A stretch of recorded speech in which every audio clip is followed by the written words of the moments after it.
Keyin qo'shib qo'yasiz. Negizi biz hozir agon qilib olaylik. Sözümüz to'xtab qoldi. Alaydan chiqqan er azamattарды эсептеп баратабыз. Ахматбек Келдибеков, Марат Султанов, Исмаил Исаковтар айтылды. Андан кийинкисин дагы айта бериңиз. Андан кийин азыркы убакта Жогорку Кеңештин депутаты Алай районунун ичинде аябагандай бул инсанды кадырлашат, бакташат, анткени өтө кайрымдуу инсан катары кабыл алынып келген Улан Примов деген депутат бар. Улан Примов. Мындан сырткары ушундай өзүнүн мекенге болгон сүйүүсүн, мекенге болгон патриоттук сезими аябагандай күч болгон депутат Жанар Акаев Алайдан чыккан. Жана ошол алдыдагы видеодо белгилеп өттүк, раматылык болуп кетти, аз гана убакыт болду. Жыргалбек Калмаматов деген аябагандай бул дагы кайрымдуу бир депутат бар эле, ал чыккан. Мындан сырткары дагы Алайдан чыккан учурда вице-премьер-министр Кубатбек Боронов деген байке бар. Ал дагы мына ошол Алай районунан өсүп жетилген адис, мыкты киши, жөнөкөй киши. Дагы кимдер бар эле? Эми Жанар Акаевди мактабай эле коелу. Жанар Акаев дагы Алайдан чыккан. Жанар Акаевди мактабасак дагы элдин баары жакшы билет аны. Жаш депутат. 30дан эми ашкан депутат. Эми муну айта берсек, эстесек көп, эми аны алайлыктар же болсо сиздер дагы бизден жакшы билеттирсиздер.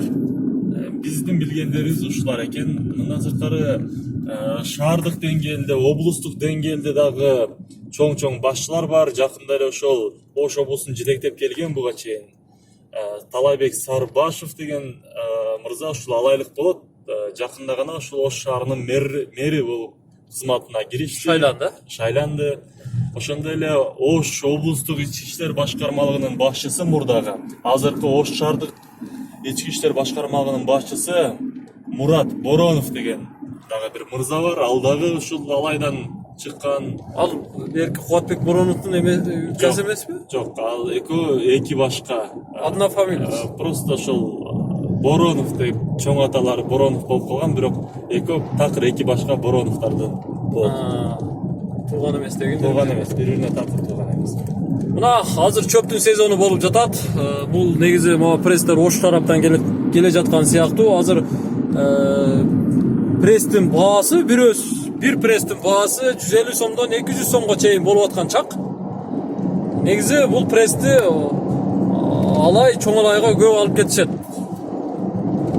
Эгин талаалуу чөлдөн алып келишет да, мындайча айтканда Кара Суу районунун территориясынан көп алып келет.